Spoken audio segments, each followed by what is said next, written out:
Hola, es un placer tenerte aquí. Antes de comenzar, suscríbete al canal y dale like al vídeo. La tarde estaba teñida de un rojo suave cuando terminé de maquillarme. Era nuestro 10º aniversario de boda y, a pesar de las heridas recientes, yo quería creer que aún quedaba algo por salvar. Oscar había reservado un restaurante caro, y toda su familia vendría. Me puse el vestido azul que él había elogiado años atrás. No por él, sino por mí. Necesitaba sentirme digna entre las ruinas de nuestra relación.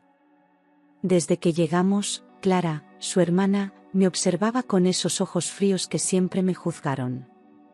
Nadie más lo notaba, pero su desprecio me atravesaba como cuchillos. Me senté entre risas falsas y brindis fingidos. La mesa estaba llena de platos elegantes, pero todo me sabía a vacío. Oscar se mostraba simpático, atento, incluso galante. Pero yo lo conocía. Sabía que todo era una fachada. Mientras su madre hablaba de la boda que planeaba para su nieta, yo sentía que mi mundo se hundía en cámara lenta. Me aferraba a mi copa como si fuera un salvavidas, aunque por dentro me ahogaba. En ese entorno de supuesta celebración, yo era solo una figura decorativa. La esposa perfecta que todos esperaban ver, pero que ya no existía. Me dolía fingir, pero fingía. Por mi hijo. Por no estallar allí mismo. Miré a Oscar. Su sonrisa me parecía ajena, casi cruel. No había ternura, ni complicidad. Solo estrategia. Estaba rodeado de su familia, su territorio. Yo, en cambio, me sentía como una intrusa. En ese momento, una sospecha irracional empezó a germinar dentro de mí. Algo en su manera de moverse, de hablar, me inquietó. Y aunque aún no sabía por qué, supe que esa noche marcaría un antes y un después. Mientras todos reían por una anécdota de juventud contada por su tío, yo observaba a Oscar con detenimiento.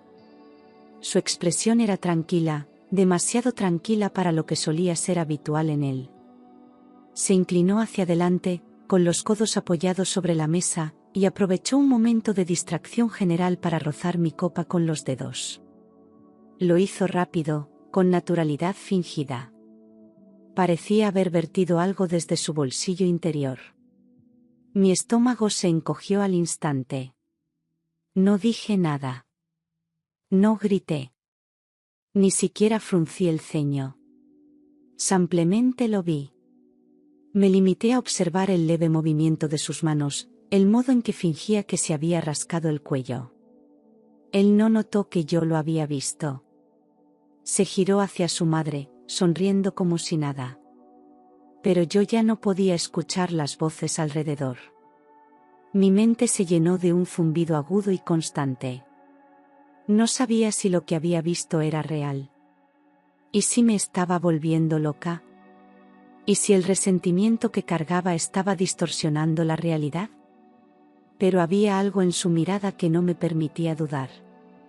Era la misma que usaba cuando mentía. Esa mezcla de frialdad y cálculo, ese brillo perverso en los ojos. Lo reconocí al instante. Y entonces lo supe, tenía que actuar. Rápido. Discretamente. Sin errores. Con una excusa torpe, me levanté de la mesa. Dije que necesitaba ir al baño. Sentía un nudo en la garganta y las piernas temblorosas. Mientras caminaba por el pasillo del restaurante, repasaba cada gesto, cada movimiento. ¿Qué había puesto en mi copa? ¿Era veneno? ¿Una droga? ¿Un sedante? Mi cabeza iba a estallar. Pero no podía permitirme el lujo de paralizarme. Tenía que volver, y cambiar mi destino. Cuando regresé a la mesa, sentí que el corazón me golpeaba el pecho como un tambor de guerra. Todos seguían conversando como si nada hubiera pasado, como si yo no acabara de ver lo que parecía una condena servida en una copa. Me acerqué despacio, con una sonrisa que no sentía, y me senté fingiendo naturalidad. Oscar me miró de reojo, evaluando si había notado algo. No lo confronté. No parpadeé. Solo esperé el momento exacto. Clara, sentada a mi lado, estaba absorta en su móvil. Tenía la copa intacta frente a ella, sin tocar. La mía, en cambio, brillaba con un rojo intenso, como si supiera que su contenido podía matarme. En un movimiento suave y calculado, empujé mi copa hacia ella y deslicé la suya hacia mí. Nadie se percató. Ni un susurro. Ni una mirada. El intercambio fue tan sutil que pareció casual. Sentí las manos frías y la espalda empapada de sudor. Me acomodé en la silla y alcé la copa de Clara como si fuera la mía de siempre. Fingí un brindis. Sonreí. Incluso murmuré, por muchos años más, aunque mi voz se quebraba por dentro. Clara, sin sospechar nada, bebió un sorbo generoso. Yo dejé mi copa intacta. Apreté los labios. Esperé. El reloj de la pared marcaba las 10:14. Pasaron 5, 10, 15 minutos. Yo no probé una gota. Observaba cada gesto de Clara. Cada parpadeo. Cada mueca. No sabía qué esperar. ¿Somnolencia? ¿Dolor? ¿Nada? Oscar comía tranquilo, como si su alma no pesara en absoluto. Yo apenas podía tragar saliva. Me sentía como si hubiera firmado un pacto con el diablo. Y solo quedaba mirar cómo se desarrollaba el destino, en silencio. 20 minutos después del brindis, Clara comenzó a frotarse el cuello con gesto nervioso. Al principio, nadie lo notó. Yo sí. La observaba con atención, atrapada entre la culpa y el pánico. Ella se removía en la silla, murmuraba algo que no se entendía.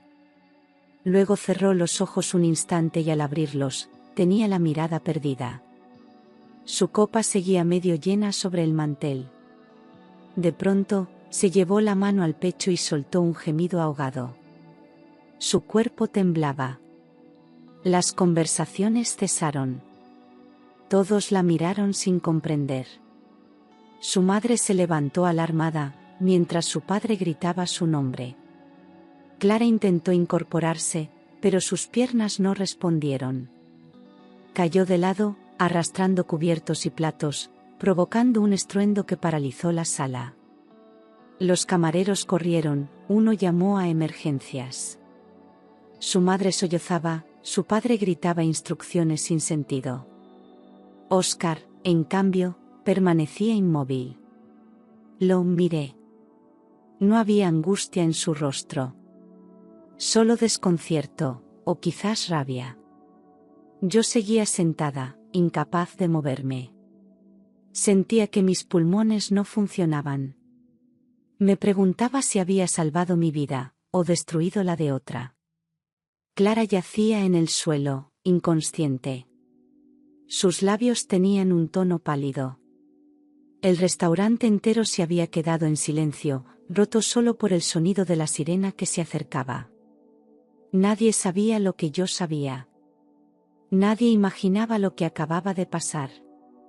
Me llevé la mano a la boca para contener las náuseas. Había cambiado una copa, y ahora el destino de todos pendía de ese acto. La ambulancia llegó en pocos minutos, pero para mí fueron siglos. Los paramédicos rodearon a Clara, colocándole una mascarilla y revisando sus signos vitales. La subieron en una camilla mientras su madre suplicaba respuestas que nadie tenía. Yo seguía quieta, con las manos entrelazadas, sin apartar la vista de Oscar. Él no preguntó nada, no corrió, no gritó. Solo miraba a Clara como si lo que le ocurría fuera una molestia más que una tragedia. Mientras los demás se agolpaban alrededor de la camilla, él se dirigió al camarero con voz baja y pidió la cuenta. Eso me heló la sangre. ¿No pensaba ir al hospital? ¿No tenía ni una palabra para su hermana? Nadie parecía notarlo, pero su frialdad era escalofriante. Cuando regresó a la mesa, recogió su chaqueta y murmuró: «Vamos». Yo no me moví. Ni siquiera sabía si podía levantarme sin desmayarme. Camino al coche, noté cómo me observaban todos. La madre de Óscar me miraba con desconfianza. Su padre ni siquiera me dirigió la palabra. Clara nunca me quiso, eso ya lo sabía, pero ahora era evidente que su familia me estaba culpando. Aunque nadie lo dijera en voz alta, las miradas eran cuchillas. Sentía el peso de una acusación silenciosa. Como si el hecho de seguir en pie me volviera sospechosa. En el coche, el silencio era asfixiante. Óscar conducía sin prisa, como si no acabáramos de presenciar una escena traumática. Yo lo miraba de reojo, esperando que dijera algo. Pero ni una palabra. Cuando aparcó frente a casa, bajó sin esperarme y entró. Yo me quedé en el asiento, paralizada. Tenía la garganta cerrada. Sabía que algo muy oscuro había comenzado esa noche, y que no habría marcha atrás. Esa noche, al entrar en casa, el aire parecía más pesado que nunca. Óscar no me dirigió la palabra. Se quitó la chaqueta con calma y se encerró en su despacho como si no hubiese pasado nada. Yo permanecí en el pasillo durante varios minutos, mirando esa puerta cerrada, temblando por dentro. Quería gritar, romper algo, exigirle explicaciones. Pero solo me salió un suspiro seco. La casa entera parecía contener la respiración. Me refugié en el baño, cerrando con llave. Me miré en el espejo, tenía los ojos hinchados, las mejillas pálidas y el rímel corrido. Me apoyé contra el lavabo, intentando mantenerme en pie.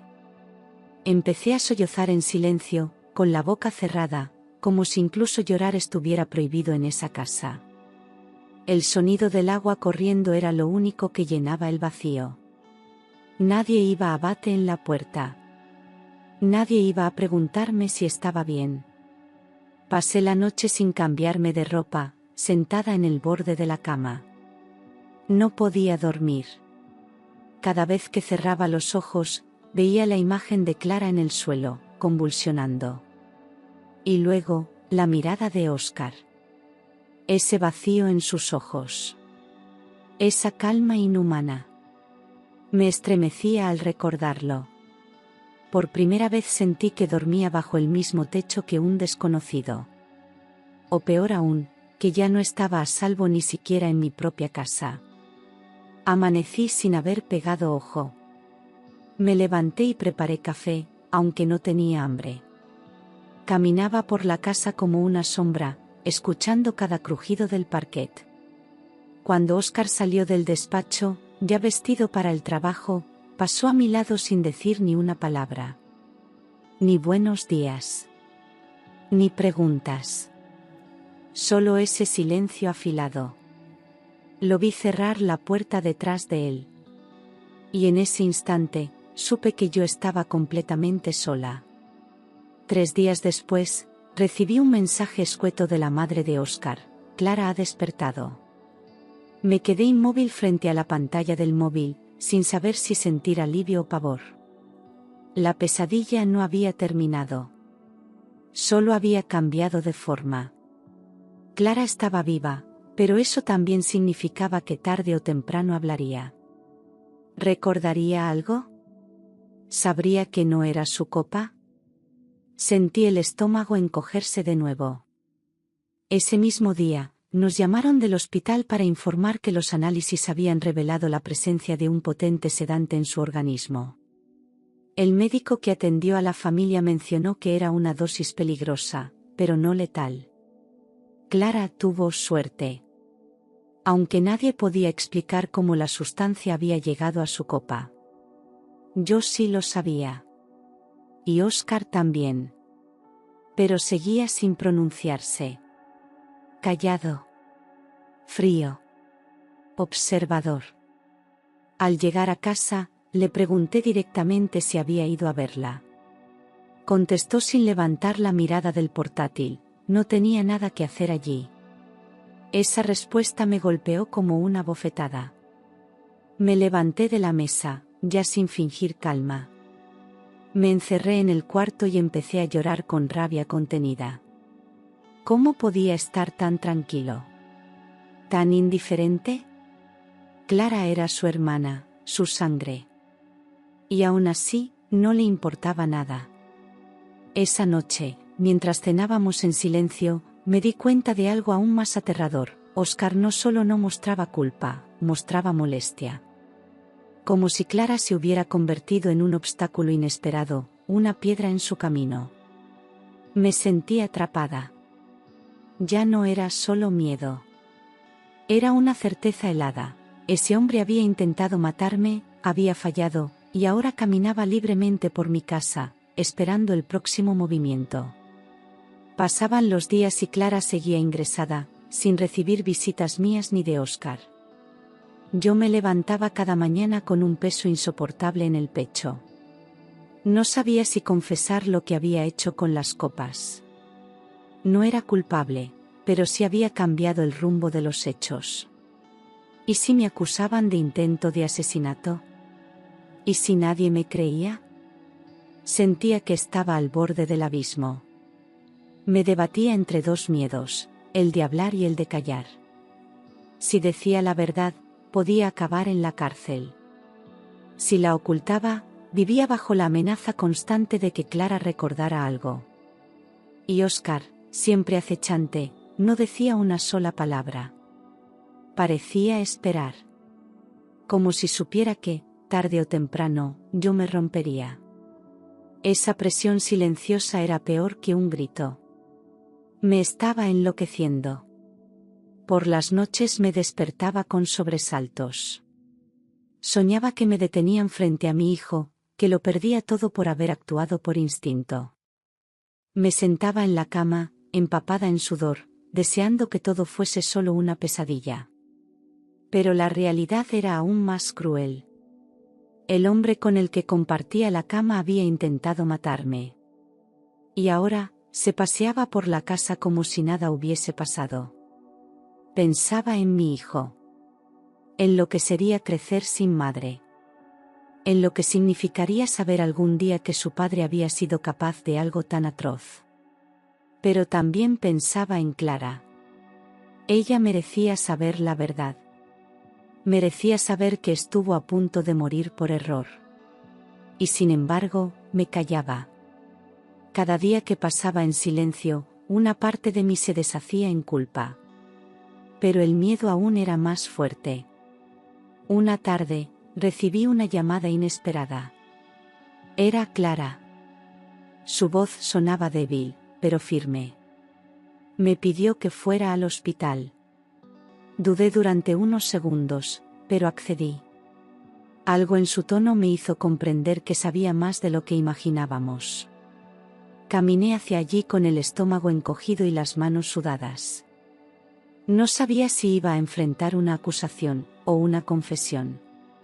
Cuando entré en la habitación, Clara estaba sentada, apoyada en las almohadas. Tenía la mirada más serena de lo que esperaba. Me indicó que cerrara la puerta. Lo hice en silencio. Me senté frente a ella, y durante unos segundos solo nos observamos. Luego habló: no era mi copa, ¿verdad? La pregunta cayó como una piedra. Me quedé sin aire. Apreté las manos sobre mis piernas. No tuve fuerzas para mentir. Asentí con los ojos vidriosos. Le conté todo, lo que vi, lo que hice, el miedo que sentí. Clara no me interrumpió. Solo respiraba despacio, asimilando cada palabra. Cuando terminé, bajé la cabeza. Me sentía pequeña. Sucia. Traidora. Esperaba insultos, reproches, odio. Pero ella alzó la mano y me la ofreció. Te creo, dijo. y rompió a llorar. Clara confesó que Óscar la había chantajeado años atrás con un asunto familiar. Siempre le tuvo miedo. Lo conozco mejor que nadie, murmuró. Me contó cosas que me pusieron la piel de gallina, manipulaciones, amenazas, secretos enterrados. Nunca habló por vergüenza, por miedo a no ser creída. Tu instinto te salvó, me dijo entre lágrimas. Y quizás, también me salvaste a mí. En ese momento, algo dentro de mí se rompió, pero también algo sanó. Esa noche, al volver del hospital, no pude contenerme. Esperé a que Óscar se durmiera y entré sigilosamente en su despacho. Tenía la llave guardada en su abrigo, y la había tomado sin que se diera cuenta. El corazón me latía tan fuerte que sentía que el sonido llenaba toda la casa. Encendí el ordenador. No tenía contraseña. Fue como si él nunca imaginara que alguien se atrevería a mirarlo de frente. Entre carpetas desordenadas encontré una llamada Inversiones 2. Dentro, correos con una tal Silvia.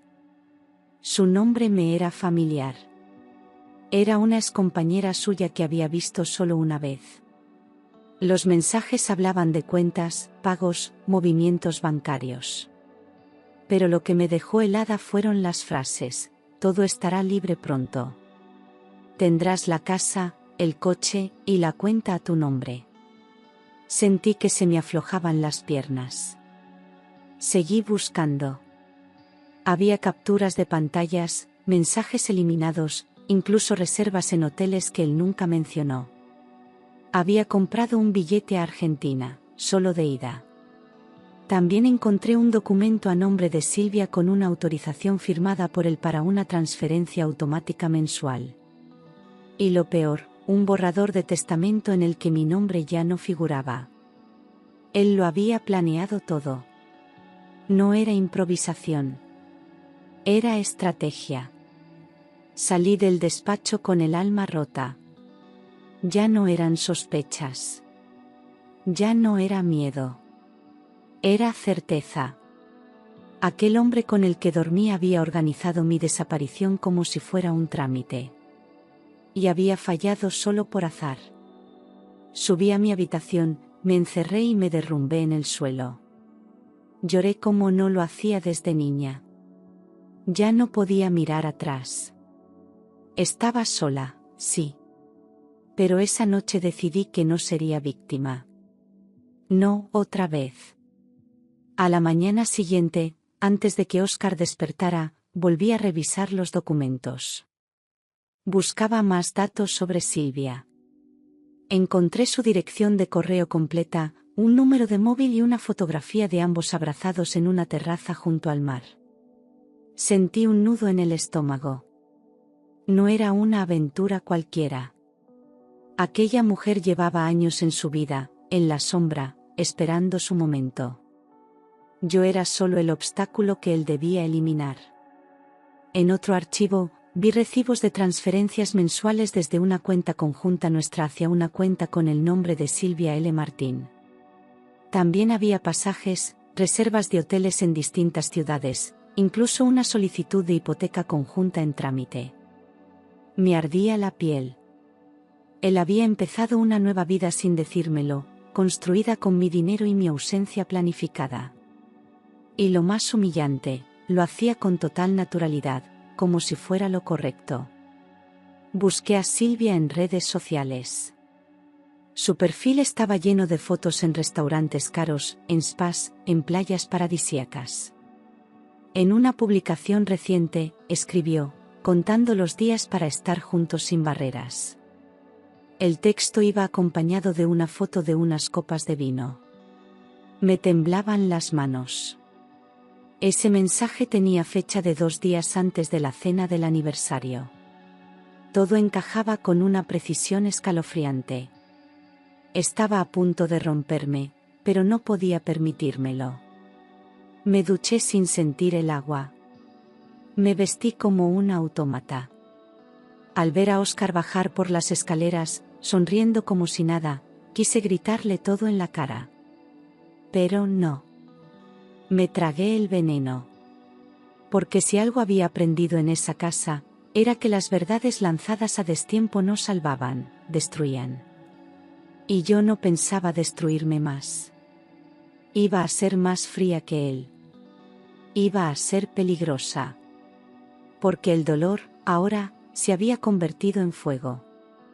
Esa misma mañana, después de dejar a mi hijo en el colegio, fui directa al banco. Pedí cancelar todas las transferencias automáticas desde nuestras cuentas conjuntas. El empleado me miró sorprendido, pero no hizo preguntas. También solicité que todas las notificaciones llegaran solo a mi correo. Era el primer paso. Tenía que proteger lo poco que aún me pertenecía.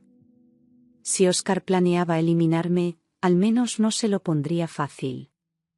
Después llamé a un abogado especializado en patrimonio y testamentos. No le conté toda la verdad, pero bastó con decir que necesitaba revisar mis derechos. Me explicó que si algo me pasaba, Oscar heredaría todo. Aquello me dio náuseas. ¿Cómo era posible que la ley protegiera a alguien así?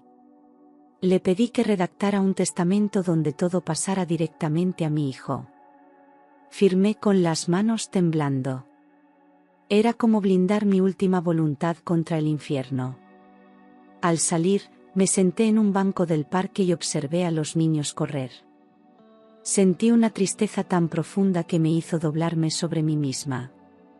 No estaba preparada para todo esto. Pero no tenía elección. Ya no se trataba de amor ni de venganza. Se trataba de sobrevivir. Oscar había roto todo. Y yo ya no podía fingir que no lo sabía. A partir de ese momento, cada decisión debía ser estratégica. Volví a casa y comencé a grabar. Puse mi móvil en modo oculto cada vez que hablábamos. Guardé sus frases, sus gestos, incluso sus silencios. Cada noche, escribía un diario detallado de sus movimientos. Ya no era solo miedo. Era preparación. Si algo me ocurría, dejaría huellas.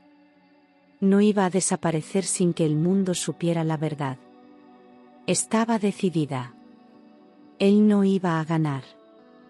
No esta vez. Era sábado por la tarde cuando decidí enfrentarlo.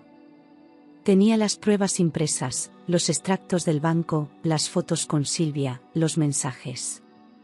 Lo esperé en el salón, con las manos frías pero la mirada firme. Cuando entró, notó enseguida que algo no iba bien. Me preguntó qué pasaba, fingiendo preocupación. Le tendí los documentos sin una palabra. Los miró. No tardó ni 3 segundos en romper su expresión habitual. Se rió. Una risa seca, sin rastro de remordimiento. Así que por fin lo has descubierto, murmuró, como si habláramos de una infidelidad banal. Me dijo que era cuestión de tiempo. Que había intentado hacerlo lo más limpio posible. Que yo lo obligué a actuar. Cada palabra era un golpe. Me llamó estúpida, ingenua, débil. Se acercó, con los dientes apretados, y me susurró, nadie te va a creer. Ni lo intentes. Intenté responder, pero me empujó contra la pared. Me quedé sin aire. El móvil estaba en mi bolsillo, grabando. No lo sabía. Y mientras él escupía amenazas al oído, esa grabación se convertía en mi arma más poderosa. Dijo que si hablaba, me destruiría. Que él tenía contactos, recursos, abogados. Que Silvia lo ayudaría a hacerse con todo. Yo no contesté. Pero por dentro, ya no era la misma mujer. Cuando subió a ducharse, me quedé en el suelo, temblando. No por el golpe. Por la verdad. Ya no era paranoia. No eran suposiciones. Era un intento de asesinato fallido. Y ahora, amenazas físicas. Toqué el móvil con las manos heladas. Estaba todo allí. Su voz. Su confesión. Su violencia. Lloré en silencio. Pero también sentí algo nuevo, rabia pura. Esa noche, por primera vez, empecé a pensar en justicia. Pasé toda la noche sin dormir, maquinando cada paso. Ya no bastaba con protegerme, tenía que exponerlo. Pensé en la única forma en que Óscar bajaría la guardia, el dinero. Cree que todo se compra. Así que creé un perfil falso en redes sociales, fingiendo ser una inversora interesada en uno de sus antiguos proyectos. Le escribí con otro nombre, usando un número desconocido. Y como imaginé, mordió el anzuelo sin dudarlo. Le propuse una cita en un hotel céntrico, donde supuestamente cerraríamos un acuerdo millonario. Pidió una reunión discreta. Yo fingí entusiasmo. Reservé la habitación a mi nombre, pero con otro apellido. Instalé una microcámara en el bolso. Tenía miedo, pero la adrenalina me empujaba. No estaba cometiendo un crimen. Estaba preparando una defensa. Porque en ese momento, lo que me impulsaba era la verdad. Óscar llegó puntual, con su traje caro y su sonrisa de siempre. Me costó mantener la compostura. Le ofrecí una copa de vino y empecé a hablar de cifras ficticias, de inversiones falsas. Él se mostró confiado, incluso arrogante. Me miró con superioridad, creyendo que tenía todo bajo control. Empezó a hablar de mí como si no estuviera presente. Me llamó carga. Obstáculo. Pronto estaré libre de esa mujer, soltó con desprecio. Cada palabra que salía de su boca quedaba registrada en la grabación. Había mencionado el intento, su relación con Silvia, su deseo de quedarse con todo. Me ardía la piel, pero no dejé que se notara. Cerré el trato falso con una sonrisa y me despedí con un apretón de manos. Al salir del hotel, rompí a llorar. No por tristeza. Por rabia. Por liberación. Ya lo tenía. Tenía lo que necesitaba para acabar con él. A la mañana siguiente, fui directa a comisaría con todos los archivos en una carpeta. Grabaciones, copias de correos, movimientos bancarios, imágenes de Óscar con Silvia, todo. Me atendió una inspectora joven que me miró con escepticismo al principio. Pero bastó con que escuchara 5 minutos del audio del hotel para que su expresión cambiara. Me ofrecieron protección, me preguntaron si me sentía en peligro. Respondí que sí. ¿Por qué lo estaba? Clara accedió a declarar. La convencí de que ya no podíamos callar. Ella contó lo que vivió, habló de los chantajes, del odio de Óscar, de la noche en la que bebió por error. Rompió en llanto frente al oficial, pero no se quebró. Su testimonio coincidía en tiempos y detalles con el mío. Era la primera vez que alguien me sostenía la mano en medio de aquella tormenta. No estaba sola. Y eso me dio fuerza. La policía citó a Silvia a declarar. Al principio negó todo. Dijo que no tenía nada que ver. Pero cuando le mostraron los extractos, los correos y parte del audio grabado, se desplomó. Se derrumbó por completo. No sabía que lo llevaría tan lejos, sollozó entre lágrimas. Admitió que Óscar le prometió deshacerse de mí de forma sutil. Que lo apoyó porque creyó que era solo una forma de acelerar el divorcio. No sabía que había intentado matarme. Con su confesión, el caso quedó cerrado. Las autoridades reunieron pruebas suficientes para emitir una orden de detención inmediata.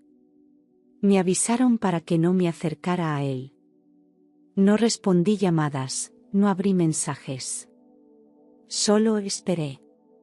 Sentada en mi cocina, temblando, mirando el reloj como si cada minuto pesara toneladas.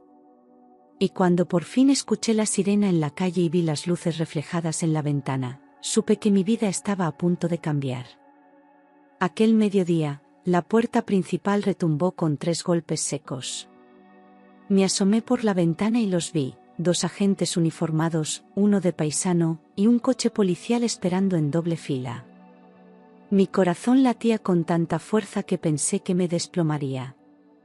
Óscar, ajeno a todo, se preparaba un café en la cocina. Al oír los golpes, frunció el ceño. Abrió la puerta y, en cuestión de segundos, el mundo que él creía tener bajo control se derrumbó. Le leyeron sus derechos en voz alta mientras intentaba mantener la compostura. Preguntaba una y otra vez si aquello era una broma. Pero cuando el agente le mostró la orden judicial, su rostro se desfiguró. Me buscó con la mirada. Yo estaba al fondo del pasillo, con el móvil en la mano y el alma en llamas. No dije nada. No lloré. Solo lo observé mientras le colocaban las esposas. Ni una palabra. Solo justicia en silencio. Los vecinos se asomaron a las ventanas. Algunos grababan con sus móviles. Otros murmuraban. Pero yo no escuchaba nada. Solo veía como el hombre que casi me destruyó era escoltado por la policía como un criminal más. Óscar me gritó mientras lo metían en el coche, «Te vas a arrepentir». Pero su voz ya no me atravesaba. Era ruido lejano. Había vivido demasiado tiempo prisionera del miedo. Y ahora, era él quien se marchaba encerrado. Mi hijo volvió del colegio minutos después. Le dije que papá se había ido por trabajo, pero en mis ojos había una verdad que no supe disimular. Me abrazó sin preguntar nada. Y en ese gesto entendí que había hecho lo correcto. No solo por mí. También por él. Por enseñarle que una madre no se rinde. Que la verdad duele, pero también libera. Ese día, sentí por fin que el aire volvía a mis pulmones. El juicio comenzó 3 meses después de la detención. Me senté en la sala con las manos frías y los ojos clavados en la puerta por donde entraría. Cuando Óscar apareció, esposado, trajeado, con la misma arrogancia de siempre, sentí una punzada en el pecho. Se sentó sin mirarme, como si yo fuera una sombra más entre los asistentes. Pero el tribunal no era su casa. Allí no controlaba nada. Allí no podía manipular. La fiscalía presentó las pruebas con precisión quirúrgica. Audios, vídeos, correos, extractos bancarios. El juez escuchaba en silencio, tomando notas. Silvia fue llamada al estrado. Lloró, tembló, pero habló. Admitió todo. Su complicidad, sus silencios, su miedo. Y aunque intentó justificar sus acciones, el daño ya estaba hecho. Clara también declaró, con voz temblorosa pero firme. Dijo que no quería venganza, solo verdad. Cuando llegó mi turno, me costó levantarme. Caminé hasta el estrado con el corazón en la garganta. Conté todo, desde el aniversario hasta la grabación del hotel. No oculté nada. No edulcoré nada. Dije que había sentido miedo, que había dudado de mi cordura, que me había roto en 1000 pedazos. Pero también dije que estaba allí por mi hijo. Por todas las mujeres que habían sido calladas, manipuladas, anuladas. Óscar intentó defenderse. Su abogado habló de estrés, de malentendidos, de un matrimonio deteriorado. Incluso insinuaron que yo exageraba por despecho. Pero el juez no compró su teatro. Cada palabra suya caía vacía. Ya no era el hombre encantador que engañaba con su voz. Era solo un hombre acorralado por sus propios actos. Y por primera vez, vi algo en sus ojos que no conocía, miedo. No a mí. A la verdad. El tribunal tardó 3 semanas en emitir la sentencia. Cada día era un suplicio, como si viviera con el corazón suspendido entre la esperanza y el temor. Me despertaba sobresaltada en mitad de la noche, temiendo que todo se derrumbara. Pero cuando llegó la notificación oficial, supe que el final estaba cerca. El juicio había terminado. Y con él, una etapa de mi vida que me había consumido por dentro. Entramos en la sala sin palabras. Oscar, más demacrado, intentaba mantener la compostura. Pero sus manos delataban su nerviosismo. El juez leyó el veredicto con voz firme: culpable. Intento de homicidio agravado, fraude, amenazas y coacción. Condenado a 18 años de prisión sin posibilidad de reducción. El silencio en la sala era absoluto. Yo no lloré. Tampoco sonreí. Solo cerré los ojos y respiré hondo. Al fin. Oscar se levantó de su silla como un animal enjaulado. Gritó que era inocente, que todo era una conspiración. Pero ya nadie le creía. Ni su propia sombra. Los agentes lo sujetaron y lo sacaron de la sala mientras él seguía insultando, escupiendo odio. Fue humillante, sí. Pero necesario. Porque en esa escena quedó expuesto el hombre que realmente era: cruel, manipulador, peligroso. Y por fin, derrotado. Cuando salí del juzgado, el sol me cegó unos segundos. Sentí el calor en la piel, como si el mundo me abrazara por primera vez en años. Clara me esperaba fuera. Nos abrazamos sin decir nada. Ya no éramos cuñadas. Éramos supervivientes. Y mientras la ciudad seguía su curso, comprendí que la justicia, aunque tarda, llega. Y que a veces, solo se necesita una copa no bebida, para cambiar el destino. La casa estaba en silencio. Demasiado silencio. No más gritos, no más pasos pesados por el pasillo, no más tensión flotando en el aire. Pero en su lugar había otra presencia: el vacío. Me levantaba cada mañana sin saber a quién era. Me miraba al espejo y no reconocía a la mujer que había sobrevivido. Tenía el rostro de alguien que lo había perdido todo, pero que aún seguía en pie. Guardé todas sus pertenencias en cajas sin abrirlas. Las dejé en el trastero, como si enterrarlas me ayudara a respirar. Quité sus fotos de las estanterías, vendí su coche, cambié las sábanas. No porque lo odiara, sino porque no podía permitir que su sombra siguiera viviendo conmigo. Cada rincón de la casa tenía su eco. Su olor, su energía. Y yo necesitaba espacio para reconstruirme. Dormía con la luz encendida. No por miedo a que volviera, sino por miedo a mí misma. A mis recuerdos. A mis decisiones. Soñaba con la noche de la cena, con la copa, con Clara cayendo al suelo. Me despertaba empapada en sudor, temblando. Sabía que había hecho lo correcto, pero eso no hacía que doliera menos. La justicia no borra el trauma. Solo lo reconoce. Poco a poco, empecé a mover los muebles. Pinté las paredes de otro color.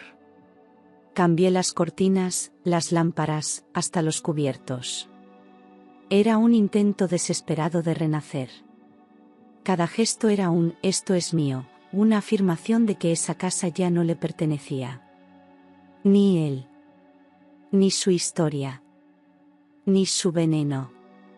El vacío seguía allí, sí, pero ya no me tragaba. Ahora yo lo enfrentaba. Y eso, por pequeño que fuera, era un comienzo. Esperaba que, tras la sentencia, su familia me llamara. Que alguien me preguntara cómo estaba, que me ofreciera una disculpa, aunque fuera tímida. Pero no llegó ninguna llamada. Ningún mensaje. Nada. Era como si yo hubiera desaparecido junto con Oscar. como si contar la verdad me hubiera convertido en enemiga. Y eso dolía más que cualquier silencio anterior. Su madre, que antes me abrazaba en cada reunión familiar, dejó de responderme. Su padre, que reía con mi hijo en la sobremesa, ni siquiera preguntó por él. Me culparon de haber destruido la imagen de su hijo, como si todo fuese una invención mía. Ni una sola palabra sobre las pruebas, sobre Clara, sobre Silvia. Solo reproches, cuchillos envueltos en indiferencia. Me expulsaron sin necesidad de hacerlo explícito. Clara fue la única que rompió con ellos. Se mudó de ciudad. Cambió de número. Me escribió una carta donde decía que no podía seguir fingiendo que nada había pasado. Que si la familia prefería la mentira a la verdad, entonces no era su lugar. Yo lloré al leerla. Porque entendía su dolor. Porque el mío era igual. La familia no siempre es sangre. A veces, es quien te cree cuando todos te señalan. Mi hijo preguntaba por sus abuelos. No sabía qué decirle. Solo le decía que a veces las personas no están preparadas para la verdad. Que nosotros teníamos que seguir adelante, aunque nos doliera. Le prometí que algún día todo tendría sentido. Y cada vez que lo veía jugar en silencio, comprendía que la herida más profunda no era la traición de Óscar, sino la de quienes eligieron no ver. Pasaron los meses. Lentamente, el ruido del pasado empezó a apagarse. No desaparecía, pero ya no gritaba dentro de mí. Decidí empezar terapia. Al principio, me costaba hablar. Me sentía débil por necesitar ayuda. Pero comprendí que pedir ayuda no es rendirse, es un acto de coraje. Era hora de reconstruirme desde dentro, sin máscaras. Volví al trabajo. Poco a poco, retomé proyectos que había abandonado por miedo, por culpa, por vergüenza. Me sentía torpe al principio, como si aprendiera a caminar otra vez. Pero cada logro, por pequeño que fuera, era una victoria. Recuperé la confianza en mis decisiones. Aprendí a mirarme sin juicio. Y por primera vez en mucho tiempo, me sentí digna. En casa, empecé a reír de nuevo. No a carcajadas, pero con verdad. Decoré el salón con flores frescas, colgué cuadros que siempre quise pero que a Óscar no le gustaban. Cambié los platos, las tazas, hasta el timbre de la puerta. No por capricho, sino para recuperar cada espacio que me había sido arrebatado en silencio. Aquella casa empezaba a parecer mía, realmente mía. Mi hijo también florecía. Dormía tranquilo, reía con facilidad, me abrazaba más a menudo. Yo lo observaba en silencio, con lágrimas que ya no eran de dolor, sino de alivio. Le había devuelto una madre viva, presente, fuerte. Y a mí misma me había devuelto el alma. Porque cuando todo se rompe, solo queda una opción, recoger los pedazos, y aprender a brillar con las grietas. Una mañana cualquiera, mientras organizaba el correo, encontré un sobre sin remitente. Reconocí su letra al instante. Me temblaron las manos. Era de Óscar. Dudé en abrirla. Parte de mí quería tirarla a la basura sin leer una sola palabra. Pero la otra parte necesitaba saber qué decía. Abrí el sobre con el corazón en la garganta. La carta comenzaba con una frase que me revolvió el estómago: sigo pensando que esto no debía acabar así. Decía que me culpaba por haberlo entregado. Que lo había traicionado, que lo humillé. Intentaba manipularme una vez más, como si yo fuera responsable de sus actos. Hablaba de una segunda oportunidad. De perdón. De volver a empezar cuando saliera. Me quedé helada. Aquel hombre no había entendido nada. Seguía creyendo que yo era su posesión. que bastaban unas palabras escritas desde una celda para borrar todo el daño. No había ni una disculpa real, ni un reconocimiento del dolor causado. Solo ego, orgullo, y esa arrogancia venenosa que siempre lo había definido. Rompí la carta en pedazos lentos. La eché a la chimenea y observé cómo ardía sin pestañear. No era solo papel. Era el final simbólico de un ciclo. No necesitaba más palabras suyas. Ni explicaciones. Ni justificaciones. Él ya no tenía espacio en mi vida. No en mi casa. No en mi mente. No en mi alma. La carta se convirtió en cenizas, igual que todo lo que algún día creí que teníamos. Pasó casi un año desde el juicio. Las cicatrices seguían ahí, pero ya no dolían igual. Habían aprendido a convivir con mi piel, como recordatorios de todo lo que había soportado. Un día, durante una charla en el grupo de apoyo, lo conocí. Se llamaba Javier. Su presencia no era ruidosa, ni invasiva. Era un silencio que no incomodaba. Una calma que contrastaba con todo lo que yo había vivido. Javier era viudo. Había perdido a su esposa en un accidente y hablaba poco de eso. Pero cuando lo hacía, no buscaba lástima, solo comprensión. Conectamos desde la verdad, no desde la necesidad.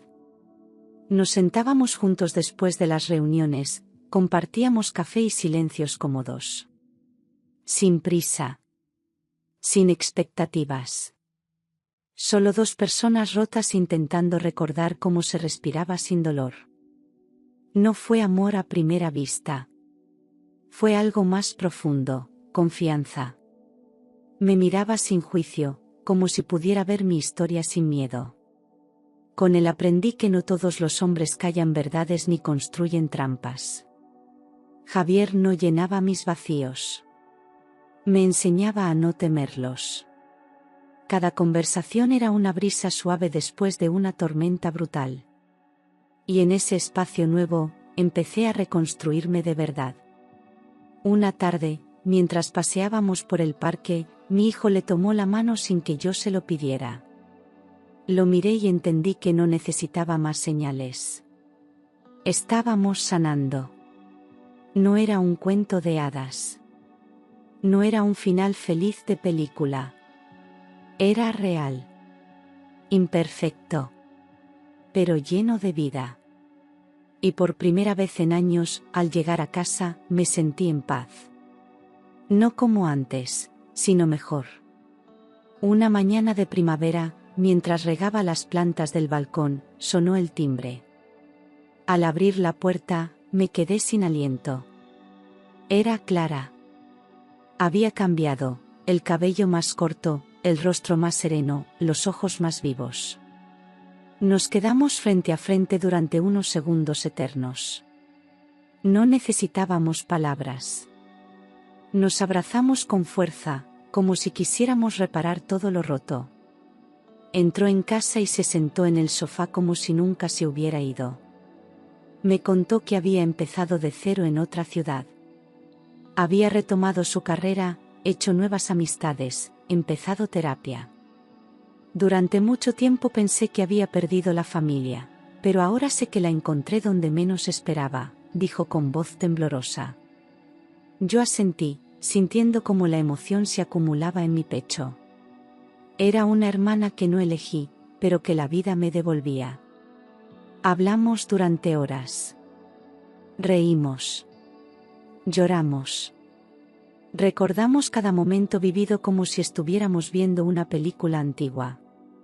Me confesó que muchas noches pensó que no sobreviviría, pero que recordarme fuerte la ayudó a seguir.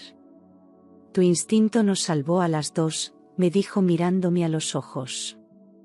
Y por primera vez, sentí que no todo había sido en vano.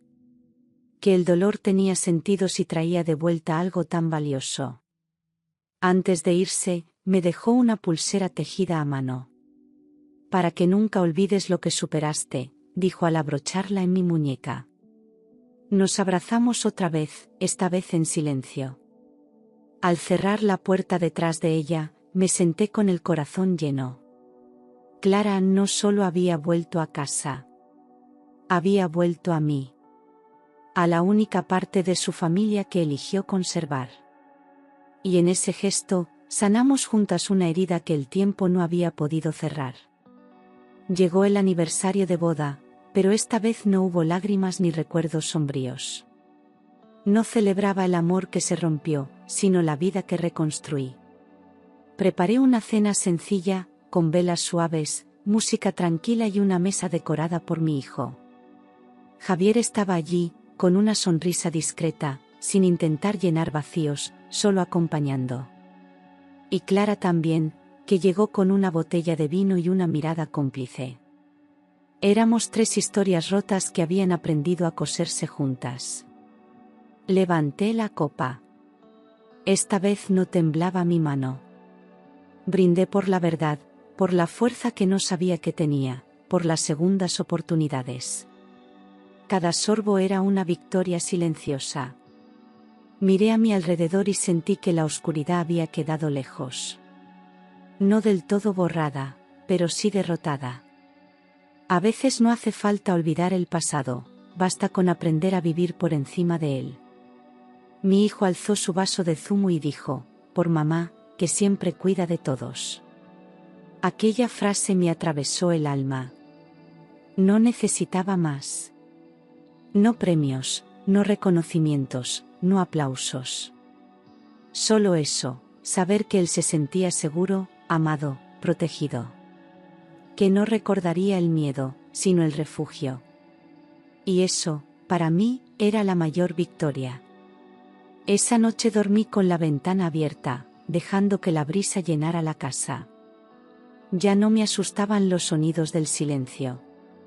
Ya no vigilaba las sombras. Me dormí abrazada a la paz. La copa que antes estuvo a punto de matarme ahora era símbolo de vida. Porque a veces, basta con cambiar lo que contiene, para transformar todo lo demás. Meses después, una compañera nueva empezó a trabajar en mi oficina. Se llamaba Elena. Era reservada, eficiente, pero había algo en su mirada que reconocí de inmediato: miedo. Un día, al quedarnos solas en la cocina, se le cayeron las manos al temblar con el móvil. Me acerqué en silencio y le pregunté si necesitaba ayuda. Me dijo que estaba bien, pero su voz no lo estaba. Poco a poco, fuimos hablando más. Me confesó que su pareja la controlaba, que le revisaba el teléfono, que la hacía sentir culpable por respirar. Que últimamente le servía copas en casa, para que se relajara, aunque nunca recordaba bien lo que pasaba después. Sentí un escalofrío recorrerme la espalda. La historia era distinta, pero el patrón era el mismo. El mismo veneno, el mismo silencio, el mismo miedo disfrazado de amor. La miré a los ojos y le dije, sin rodeos, si algo te parece raro, probablemente lo sea. Se quedó callada. Luego me preguntó por qué hablaba con tanta seguridad. Y entonces, por primera vez, conté parte de mi historia. No todo. Solo lo justo. Lo suficiente para que supiera que entendía. Que no estaba loca. Que no estaba sola. Y vi algo en su rostro que reconocí, el inicio del despertar. Una semana después, Elena dejó a su pareja y se mudó. Me abrazó en la puerta de la oficina y me susurró, gracias por hablar. Me estremecí. Porque entendí que cada palabra que había callado en mi historia, ahora salvaba otra. A veces, la historia se repite. Pero si somos valientes, también podemos romperla. Y en ese momento supe que no solo había sobrevivido, me había convertido en refugio. Una noche de otoño, después de acostar a mi hijo, me senté en la sala con una manta sobre los hombros. El silencio era amable, no pesaba como antes. Observé las luces tenues, el marco con una foto de nosotros 3, el aroma suave de las velas encendidas. Y sin aviso, sin razón aparente, comencé a llorar. No eran sollozos violentos. Eran lágrimas silenciosas, largas, necesarias. Como una lluvia que arrastra el polvo acumulado. Lloré todo lo que no había llorado en el juicio. Lloré la traición, el miedo, las noches sin dormir, el esfuerzo de mantenerme entera por dentro cuando por fuera sonreía. Lloré por lo que fui y por lo que dejé de ser. Por todo lo que soporté en nombre del amor. Y por la niña que fui, que soñaba con cuentos que nunca llegaron. Aquella noche, por fin, lloré por mí. No por él. No por nadie más. Cuando las lágrimas se secaron, me levanté, me miré al espejo y me sentí distinta. No rota. No vacía. Distinta. Más fuerte. Más consciente. No tenía todas las respuestas. Pero ya no las necesitaba. Porque en ese momento entendí que esa había sido la última lágrima. No la última del dolor, sino la última de la culpa. La última que me unía a un pasado que ya no me definía. Apagué las luces, cerré la puerta del salón y subí las escaleras en silencio. Mi hijo dormía profundamente, respirando en paz. Le acaricié el cabello y susurré un gracias al universo. No por lo vivido, sino por haberme permitido sobrevivirlo. Me acosté y por primera vez en años, no tuve pesadillas. Porque esa última lágrima no fue una caída, fue un renacimiento. A veces me siento en la terraza con una copa en la mano. No siempre la lleno. A veces solo la sostengo, recordando aquella noche en que todo cambió. No por lo que bebí, sino por lo que decidí no beber. Esa copa, aparentemente inocente, era una trampa silenciosa. Un símbolo de traición. Pero también se convirtió en el punto de partida de mi libertad. Si la hubiera bebido, tal vez hoy no estaría aquí. No habría visto crecer a mi hijo, no habría conocido a Javier, no habría aprendido a caminar sobre mis propias heridas. Fue un acto casi instintivo, una reacción de segundos. Pero a veces, los segundos escriben destinos enteros. Y el mío se salvó en ese gesto pequeño, invisible para todos, pero inmenso para mí. No fue suerte. Fue intuición. Fue coraje. Esa copa no solo me salvó la vida. Me devolvió la posibilidad de empezar de nuevo. De romper cadenas que no sabía que llevaba. Me enseñó que hay decisiones que, aunque parezcan insignificantes, tienen el poder de cambiarlo todo. Ahora la miro como se mira a un enemigo derrotado. Con respeto, sí. Pero también con la certeza de que no pudo conmigo. ¿Por qué sobreviví? Porque elegí vivir. Hoy no brindo por lo que perdí. Brindo por lo que construí después del derrumbe. Por cada paso dado con miedo, por cada verdad dicha con voz temblorosa, por cada noche en que el insomnio me abrazó, y aún así, seguí. La copa que no bebí no solo me mantuvo viva. Me enseñó a ser valiente. A alzar la cabeza. A no volver a callar nunca más. Y por eso, aunque no la beba, la honro. ¿Te ha gustado la historia? Déjanos en los comentarios qué te ha parecido. Y no olvides suscribirte a nuestro canal y darle like a este vídeo. Siempre publicamos nuevas historias. Hasta la próxima.